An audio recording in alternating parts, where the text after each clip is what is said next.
Pada sore ini, kami segenap keluarga besar Prodi Televisi dan Film Institut Seni Indonesia Padang Panjang mempersembahkan acara In Memoriam Adi Krisna yang bertujuan untuk mengenang dan mengingat kembali karya-karya beliau sebagai dosen dan penggiat film. Baiklah, di sini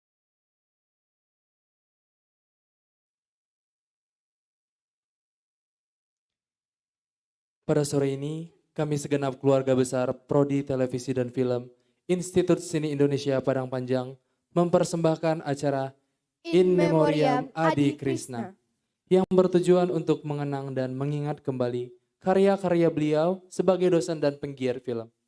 Baiklah, di sini kita sudah menghadirkan keluarga dari almarhum Bapak Adi Krisna, yaitu Ibu Fatmi Rashid dan Saudara Muhammad Agung Rashidi. Kepada Ibu dan Bang Agung dipersilahkan ke tempat yang sudah disediakan. Mari Bu, saya antar.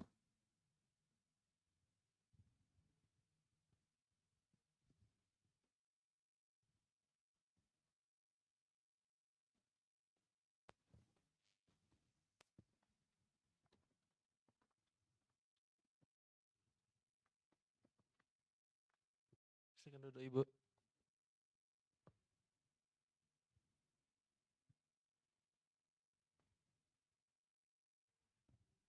Selamat datang Ibu. Selamat datang Bang. Di sini kita mau diskusi sedikit Bu. Tadi kan kita udah nonton tuh film-film karyanya Pak Adi. Kita tahu di sini Pak Adi itu dosen di Prodi Televisi dan Film. Tapi kita mau tahu dong Bu, Ibu bisa ceritain sedikit nggak sosok Pak Adi itu waktu di rumah itu gimana Bu? Terima kasih. Sebelumnya ucapkan dulu Assalamualaikum warahmatullahi wabarakatuh. Waalaikumsalam warahmatullahi wabarakatuh. Terima kasih atas acara ini, karena dengan acara ini kita mengenang almarhum Bapak Adi Krisna. Mengenai Bapak, ya ini sebenarnya dulu Bapak kan pindah dari UT Jakarta kan, tahun 2000-an. Jadi Ibu sudah menjadi keluarga besar isi Padang Panjang ini sejak tahun 2000, apapun acara di kampus ini Ibu selalu hadir. Di saat itu Agung masih taman kanak-kanak. Jadi apapun kegiatan Bapak di kampus, kami selalu hadir sini bawa anak-anak. Mengenai Bapak, ya seperti karya Bapak yang kita lihat. Tapi tadi Ibu agak kaget juga ya. Karena suatu pemutaran pertama tuh gedung ini heboh, semua tertawa ya, terhibur. Karena Bapak itu memang pribadinya seperti itu, suka yang lucu-lucu gitu kan. Tujuannya untuk menghibur, jadi berkarya itu untuk menghibur, orang senang katanya kan. Kalau di rumah ya sama juga seperti di kampus ya. Orangnya banyak tak terlalu serius, banyak bergurau, suka pokoknya bagaimana suasana itu selalu gembira dengan anak-anak, dengan orang kampung pun demikian, dengan orang tua pun demikian, betul-betul menghibur lah. Kalau untuk serius mungkin betul-betul serius juga. Kalau untuk Bang Agung nih, Pak Adi tuh pernah marah nggak sih Bang kalau di rumah? Kalau marah, kalau untuk hal-hal yang tidak sesuai dengan beliau atau merugikan anak-anak beliau pasti beliau marah sih. Kalau untuk hal-hal yang kayak belajar atau apapun, beliau selalu mengarahkan untuk kita mengikuti apa yang kita mau, nggak pernah untuk melarang hal-hal yang kita inginkan. Cuman tetap pada jalur yang baik gitu, itu sih. Kalau di mata Abang nih sebagai anaknya almarhum, sosok almarhum Bapak Adi Krisna itu gimana sih Bang? Oh, beliau kalau bagi saya merupakan seorang panutan ya, seorang imam di keluarga yang sangat saya kagumi. Walaupun kalau semasa beliau hidup sih, kalau ke saya sebagai anak laki-laki ya, sebenarnya gengsi orang tua laki-laki ya, mungkin ke anak laki-laki ya. Cuman kalau sebenarnya pas masa-masa beliau sakit kan, alhamdulillahnya saya sebagai anak yang paling tua mendapat, begitu juga adik-adik yang lain kan mendapat kesempatan untuk merawat beliau selama sebulan ya Bu ya. Nah itu tuh benar-benar kayak emang kalau beliau pengen, oh Gung tidur di sini peluk bapak gitu-gitu sih, emang kayak kelihatan nggak ada kayak sekat anak bapak, emang kayak yang natural kita sebagai keluarga gitu aja sih. Emang Oke. benar-benar sayang anak dia lah itu. Yes. Mau tanya lagi nih Bu, banyak nih pertanyaannya. Em, Pertama kali nih Bu, ini pertanyaan pribadi sih. Ibu pertama kali jatuh cinta sama Pak Adi itu gimana sih Bu? Pengen tahu nih. Ya ini bernostalgia ya.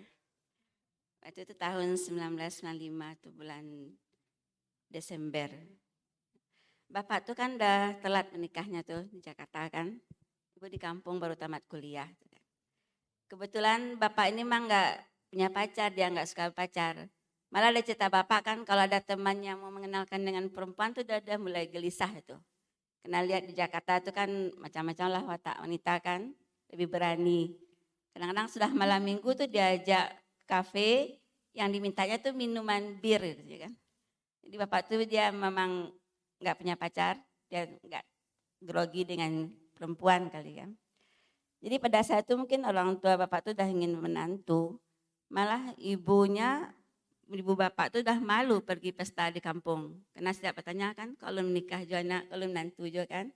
Malah bapak kalau pulang kampung pun apalah yang ditunggu, kerajuan lah, itulah. Ya pernah apa? Yo padusi yang kali pabini itu lomba tamu lah. Bapak tuh kan santai soalnya kan. Jadi pada waktu itu tahun 1995 tuh ada kemenakan bapak tuh SMP, dia kecelakaan di kampung. Jadi dirawatlah di rumah sakit. Jadi kakak dari bapak itu kan pulang kampung kena dirawat. Mungkin waktu itu di atas mobil, di atas angkot kan. Ibu bertemu dengan kakak bapak itu. Dia kan biasa juga menyapa gitu kan. Pas sampai di rumah nanti kakak tuh bilang sama ibunya, Bu, tadi ada cewek di Serolabuah satu angkot. Cocok nggak sama Adi? Saya cocok sama Adi gitu kan. Tapi itu udah setahun kan, tahun 95 itu kan. Kemudian ibu pergi ke rumah tetangga yang kebetulan juga kenal dengan keluarga kita, dia tukang. Dia suruh memantau ke rumah ibu gitu kan. Waktu itu Desember itu kan.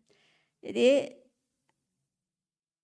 kakak ibu kan belum menikah, ibu pertama kuliah kan. Jadi kata orang tua ibu, udah kumpul semuanya kan. Kita nggak kenal dengan orangnya kan. Jadi jawabannya gini, ibu itu kan kalau belum kerja mau belum menikah itu kan. Belum tamat kuliah kan harapan bekerja kan. Kakak udah setuju semuanya. Pas pagi-paginya orang tua ibu yang perempuan tuh ngambil keputusan. Bagaimana kalau kita kenalkan dulu, mana tahu jodoh gitu kan. Jadi pas paginya datanglah Padi dengan tetangganya ke rumah ibu kan. Nah, kebetulan minggu itu juga ada pesta di kampung, jadi ada ibu, ada kakak ipar, juga 2 orang kan. Kalau kakak ipar itu kan udah pakai baju rapi kan, kalau ibu masih pakai baju rumah gitu kan. Di pas mau meletakkan minum gitu, dia letakkan minum, ya ibu kan gini orangnya kan, ya Allah kalau ini memang jodoh ya. Nanti jangan di saat aku meletakkan minum itu janganlah sampai melihat wajah udah itu kan. Betul-betul dikabulkan Allah doanya. Jadi pas waktu kan meletakkan minum, mempersilahkan minum, memang nggak nampak wajah bapak itu. Ibu nggak ingin nanti menerima karena wajah, menolak karena wajah, ibu nggak ingin. Ibu serahkan kepada Allah. Ya Allah kalau ini memang jodohku, aku berharap jangan sampai nampaklah wajah bapak itu untuk pandangan pertama itu, ibu nggak ingin gitu kan. Terus setelah itu, ya karena kebetulan bapaknya Pak Adi teman sama bapak ibu, ibunya Pak Adi juga teman sama ibu. Dan juga kakeknya Pak Adi itu juga pernah menikah dengan nenek ibu. Jadi kami masih keturunan Pak Adi gitu kan. Hanya sekedar pertemuan begitu saja. Orang tua ibu waktu itu ke Padang sama kakak ibu tinggal di kampung kan. Orang udah buat perhitungan saja tuh. Udah baretong di kampung ibu kan lah menentukan kapan menikahnya, kapan mengantarkan adatnya. Tapi namanya Pak Adi waktu itu kan dia kurang puas juga. Enggak, kok model ini saja ya. Enggak ada cerita gitu kan. Malah sewaktu ke rumah itu, Pak Di nggak tahu mana yang ibu di kodenya adiknya kan, baru tahu oh itu ibu.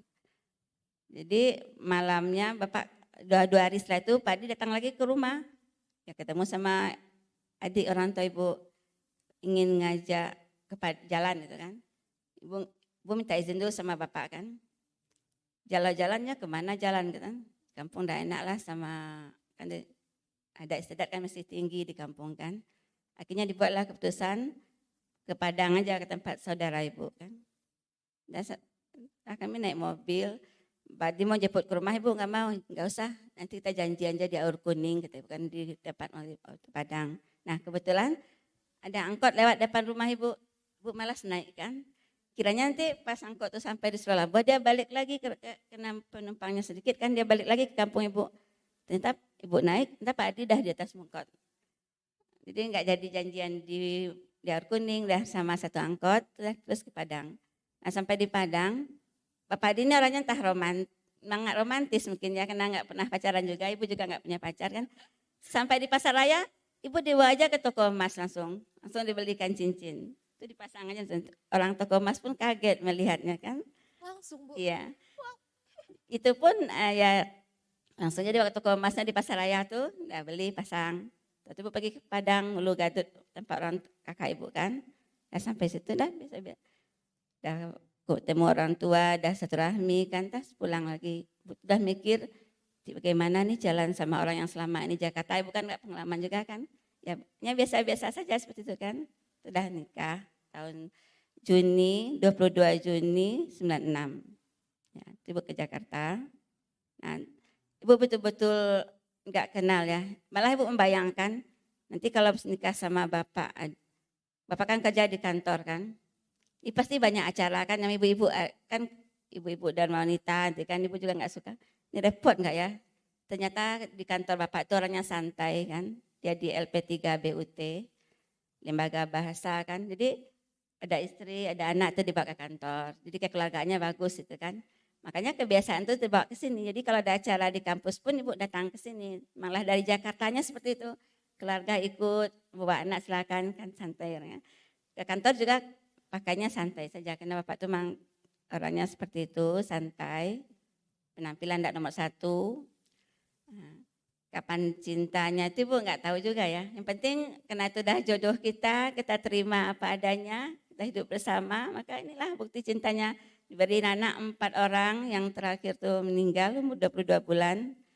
Tapi semua kenangan selama 20 tahun ibu dengan bapak, semua kenang tuh memang luar biasa. Ibu terima kasih dipertemukan dengan Pak Adi, karena banyak kehidupan yang diberikan. Pertama masalah hidup sederhana, kemudian masalah dekat dengan anak-anak. Malah sewaktu kami pulang kampung, memutuskan pulang kampung, itu bapak yang banyak bawa perubahan di kampung. Karena bapak tuh dia jalan sore sama anak, jalan pagi sama anak, gendong anak. Yang pada waktu itu laki-laki di kampung ibu tuh terlalu tinggi adat lah, urusan anak tuh urusan ibu-ibu kan. Tapi Pak Adi enggak, yang ngasuh anak, gendong anak tuh biasa saja, buat jalan di kampung tuh biasa saja. Pada awalnya orang enggak mencemeh ya, tapi akhirnya orang meniru, sekarang orang meniru. Gitu kan. Jadi kebersamaan dengan Pak Adi itu ya luar biasa, suatu rahmat yang terbesar dari Allah. Kehidupan yang sederhana, ya bahagia, sebasalah menenangkan jiwa berbagi dengan sesama, kemudian nggak perlu gengsi dengan apa yang kita punya, mengajarkan kesederhanaan, dan memiliki sesuatu benda, jangan terpengaruh dengan lingkungan, ikut-ikutan. Kita lihat fungsinya dulu, apa fungsinya. Jadi nggak lihat mereknya, nggak lihat harganya, itu yang ditanamkan sama anak-anak juga. Malah di akhir hayatnya ibu sadar, kita tuh meninggal dengan kebiasaan kita sehari-hari. Kebetulan bapak setiap malam itu kan mengaji, yang paling dipesankan itu surat Al-Baqarah ayat 3 terakhir. Kalaupun sudah ngaji yang lain, tapi ditutup dengan Al-Baqarah 3 ayat terakhir. Kemudian bapak juga sangat tersenang dengan surat Ar-Rahman. Ya, alhamdulillah sesuai dengan amalnya. Bapak pun di akhir hayatnya pun dilepas dan membaca Al-Baqarah 3 ayat terakhir dan juga dengan surat Ar-Rahman. Ya, ini itu yang bisa Ibu ingat. Beri tepuk tangan dulu dong buat Ibu. Terima kasih untuk Ibu Fatmi dan Bang Agung. Tapi sebelum itu ada cenderamata nih Bu yang akan diberikan oleh Bapak Heri Sasongko, perwakilan selaku Kaprodi Televisi dan Film. Kepada Bapak, boleh Pak?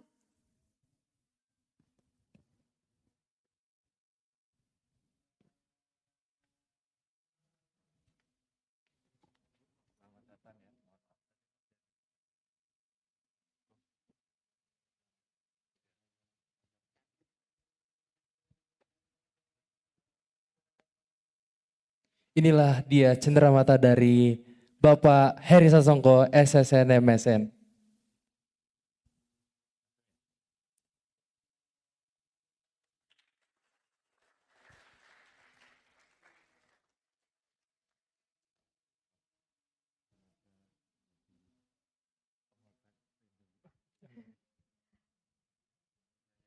Terima kasih kepada Pak Heri Sasongko dan Ibu dan Bang Agung. Boleh Terima kasih kembali. juga kepada Ibu Fatmi Rashid dan Abang Muhammad Agung. Boleh kembali ke tempat Ibu. Boleh tepuk tangan sekali lagi dong buat Ibu Fatmi dan Bang Agung. Ayo kita kembali ke tempat kita. Baiklah. Yuk, yuk, yuk.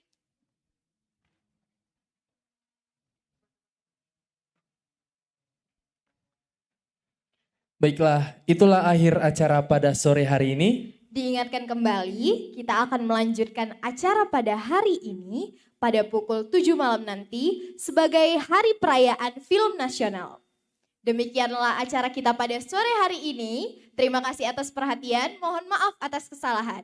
Saya Salsabila Putri dan rekan saya Muhammad Faizul Fikri pamit undur diri. Wassalamualaikum warahmatullahi wabarakatuh.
yang menilai. Itu tanggung jawab penonton untuk ngambil pesan apapun medianya, mau itu film, buku, teater. Pasti tiap penonton beda-beda. Bagaimana proses Abang meriset data untuk membuat cerita dalam naskah tersebut? Riset data untuk bikin Operasi Abu kayaknya banyakin nonton film ini sih. Nonton film tipe-tipe kriminal yang di Indonesia khususnya ya. Karena kita punya perbedaan budaya sama film-film kriminal dari luar negeri gitu. Tapi abang kok berani ya buat film kayak gitu? Kan ada tuh orang yang pengen buat film yang aman-aman aja. Tadi tuh sampai ada yang bisa, maaf nih, pakai narkoba gitu. Iya bang, itu gimana abang bisa mikir sampai sejauh itu? Nggak jauh sih itu, nggak jauh dipikirkannya itu soalnya. Itu malah nggak dipikirkan sama sekali. Karena gini, itu kayak kalau dibilang takut atau berani nggak juga. Itu mungkin karena ya mau aja, kayak yang dibilang tadi. Apa pesannya, itu terserah penonton. Aku mau nulis kayak gini, itu yang dimau sama Kak Boru, Bang Dido, Kak Ama, ya mereka mau, oke. Kita syuting Operasi Abu dengan banyaknya hal-hal berani itu gitu. Kalau untuk hal yang menarik nih bang, dalam menulis naskah Operasi Abu ini, kira-kira apa tuh bang? Yang menarik dalam menulis naskah Operasi Abu adalah excitement-nya, perasaan kayak senangnya saat sadar kalau ini tipe kriminal yang mirip-mirip kayak film-film noir. Pasti ini mungkin kali pertama di jurusan TV ada film noir yang dari Indonesia yang dari jurusan TV gitu. Abang memang suka ya film-film kayak gitu? Atau abang suka berantem gitu bang? Iya. Atau dari pengalaman pribadi nih? Badanku kecil ya, jadi kalau dibilang suka berantem enggak juga. Mungkin suka film-film yang tipe-tipe kriminal kayak mafia atau samurai atau cowboy gitu. Jadi Action yang gitu. mungkin yang politiknya keras gitu. Ya. Sebagai penulis naskah film nih bang, ada nggak pesan untuk teman-teman nih penonton yang yang udah nonton film abang nih, ada nggak pesan-pesan gitu yang pengen abang sampein? Yang paling susah dari nulis itu ngumpulin moodnya. Jadi pastiin ada atau enggak moodnya, tulis aja. Berarti tergantung waktu ya bang ya? Jangan, sama aja. Sama. Pokoknya mau mood, enggak mood, waktunya enggak pas pun tulis aja dulu. Tulis aja. Nanti kan bisa direvisi. Iya. Bener sih. Dimanapun, kapanpun, tulis. Kalau enggak bisa nulis, catat aja yang penting-penting, bagian-bagian penting di mana nanti kalau udah ada waktunya bisa diruntutin lagi kan tulisannya gitu.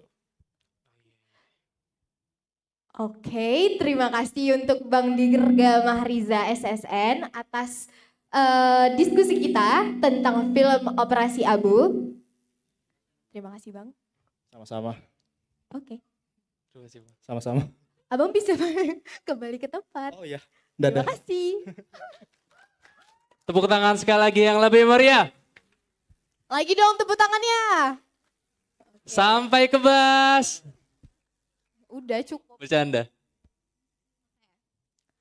Acara selanjutnya penutupan dari Saudara Reski Wahyudi selaku Ketua HMJ periode 2021-2022. Kepada Bang Reski Wahyudi dipersilahkan. Persilahkan.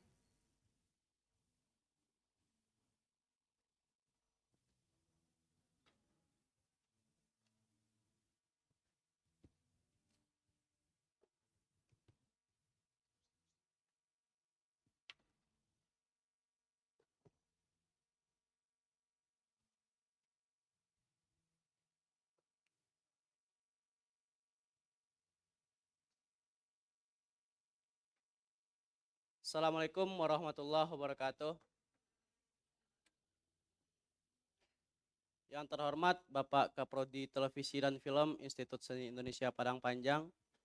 Yang terhormat Bapak Wali Kota Padang Panjang yang dalam hal ini diwakilkan. Yang terhormat para tamu undangan yang telah bersedia menghadiri acara kami pada malam hari ini. Terus selanjutnya kepada kawan-kawan panitia yang telah mensukseskan acara ini dari tanggal 24 hingga malam ini akan berakhir.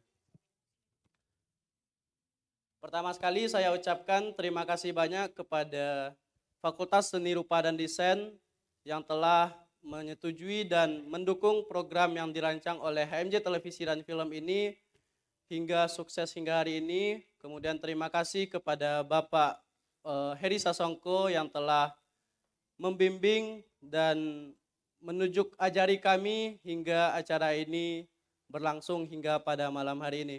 Kemudian terima kasih kepada pihak Kominfo Padang Panjang yang telah mensukseskan promosi acara kami ini, kepada beberapa sponsor yang telah juga ikut serta dalam promosi dalam kegiatan ini.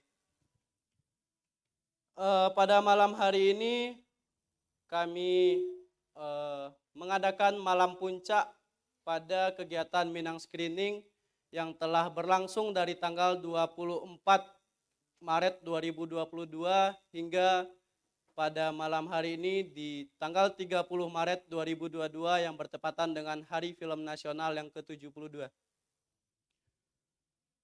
Minang Screening ini merupakan seperti yang disampaikan oleh Ketua Pelaksana tadi, Minang Screening ini merupakan acara pertama di tahun pertama yang digagas oleh Himpunan Mahasiswa Jurusan Televisi dan Film bersama anggota HMJ Televisi dan Film, sehingga kita bertujuan untuk menyampaikan atau mendistribusikan film-film yang diproduksi oleh mahasiswa televisi dan film Institut Seni Indonesia Padang Panjang, baik itu ke masyarakat, kepada komunitas, kepada pelajar hingga mahasiswa di lingkungan prodi televisi dan film sendiri.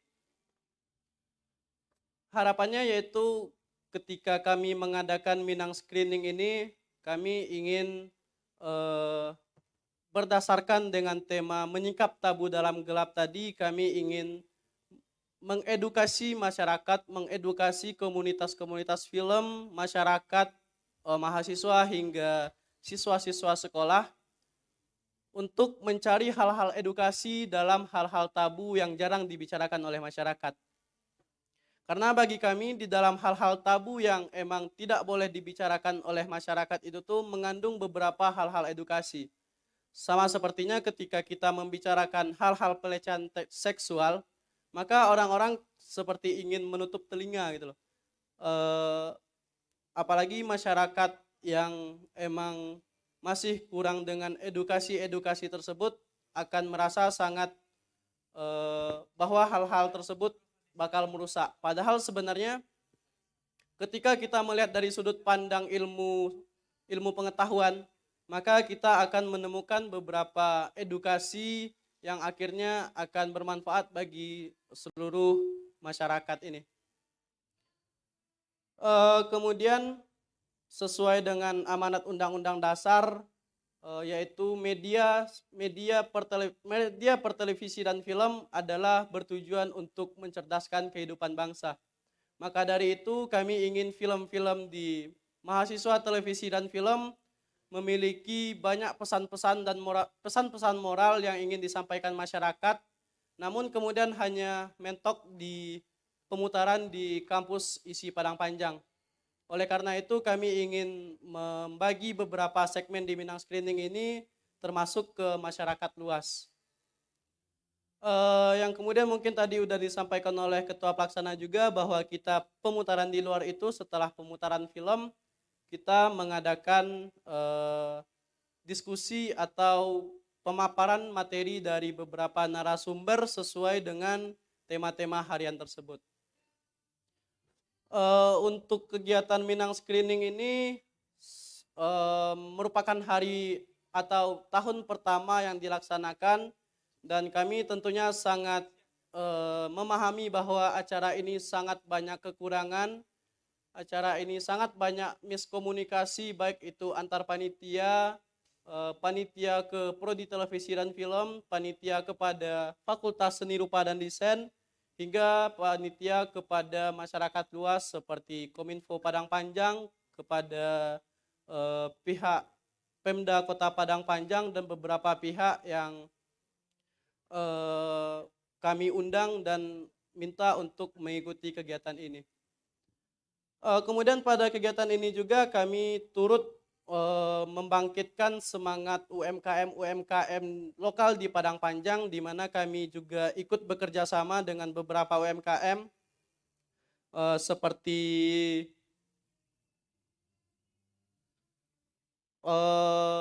Serambi Milk, kemudian ada Lemurian dan segala macam UMKM di Padang Panjang. Harapannya ketika kami melaksanakan acara ini dan didukung oleh beberapa media-media online yang turut mempromosikan kegiatan ini, sehingga UMKM di seluruh Padang atau di sekitaran Padang Panjang dapat terdongkrak dengan adanya promosi-promosi tadi. Kemudian kami mengucapkan terima kasih banyak kepada seluruh sponsorship, kepada seluruh media partner, baik itu dari Kominfo Padang Panjang, kepada pasbana.com, kepada Sumbar 1, Halo Nusa yang telah memberitahukan acara ini dari hari pertama hingga pada malam hari ini. Mungkin itu saja yang dapat saya sampaikan pada kesempatan Hari Film Nasional ini. Saya selaku Ketua Himpunan Mahasiswa Jurusan Televisi dan Film periode 2021-2022 yang telah dinyatakan demisioner semenjak tanggal 24 Maret kemarin dan setelah serah terima jabatan pada pagi hari tadi. Maka dengan itu semoga Minang Screening ini menjadi kegiatan terakhir kami, kegiatan yang menjadi sebuah acara untuk pamit undur diri kami di periode ini. Dan semoga acara ini harapan kami untuk dilanjutkan pada tahun-tahun berikutnya dengan inovasi-inovasi terbaru, dengan pembaruan-pembaruan hingga kegiatan ini terus berlangsung dan terus mengedukasi masyarakat. Karena sedikit pengalaman dari saya ketika kemarin magang di pusat perfilman di Indonesia, yaitu di Jakarta, saya mendapat cerita bahwa kenapa ketika mahasiswa televisi dan film harus magang ke Jakarta, sedangkan kita di Sumatera Barat yang merupakan daerah yang kaya dengan budayanya ini, kaya dengan adat istiadat, serta kaya dengan sumber daya alam ini, dan juga satu-satunya prodi televisi dan film di Sumatera Barat, sehingga menjadi pusat atau salah satu sentral perfilman di Indonesia seperti itu. Karena seperti yang kita ketahui, Bapak Usmar Ismail sendiri lahir dan besar di Bukit Tinggi. Bapak Usmar Ismail berasal dari tanah Sumbar sendiri. Dan semoga itu menjadi semangat bagi para penggerak film, baik itu di mahasiswa televisi dan film, rumah-rumah produksi hingga sekolah-sekolah yang memiliki atau mempunyai beberapa program studi hingga ekstrakurikulernya. Nah, jadi harapannya di Minang Screening ini semoga di tahun-tahun berikutnya mampu menggait sutradara-sutradara terkenal dari Sumatera Barat untuk mengisi acara ini, mampu terpromosikan hingga seluruh Indonesia hendaknya. Amin.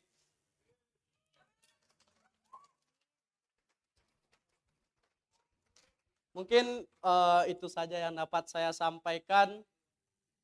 Tadi saya sudah berkoordinasi dengan pembimbing HMJ Televisi dan Film bahwa pada malam hari ini kita akan menutup kegiatan ini dan penutupan diserahkan kepada saya sendiri. Mohon izin Pak Heri Sasongko, mohon izin Bapak-Bapak, saya ingin menutup acara ini dengan mengucapkan Alhamdulillahirabbil alamin. Minang Screening pertama HMJ Televisi dan Film Institut Seni Indonesia Padang Panjang resmi saya tutup.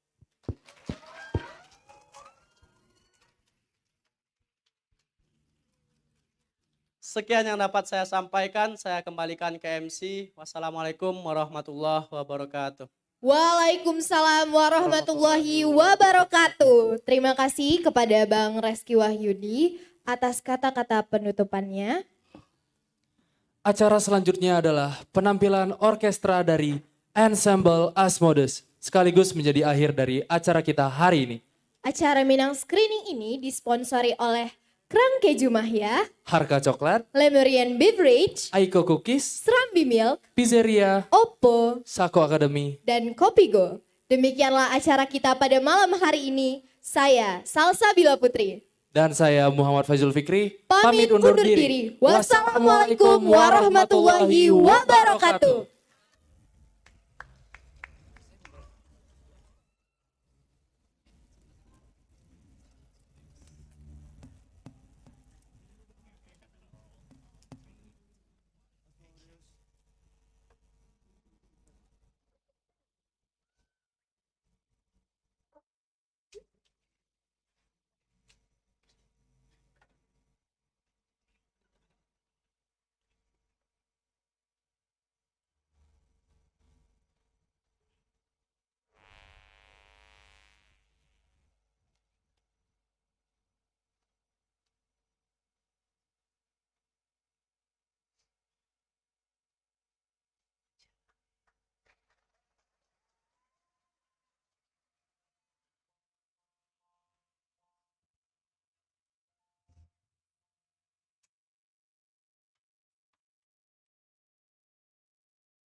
Thank you.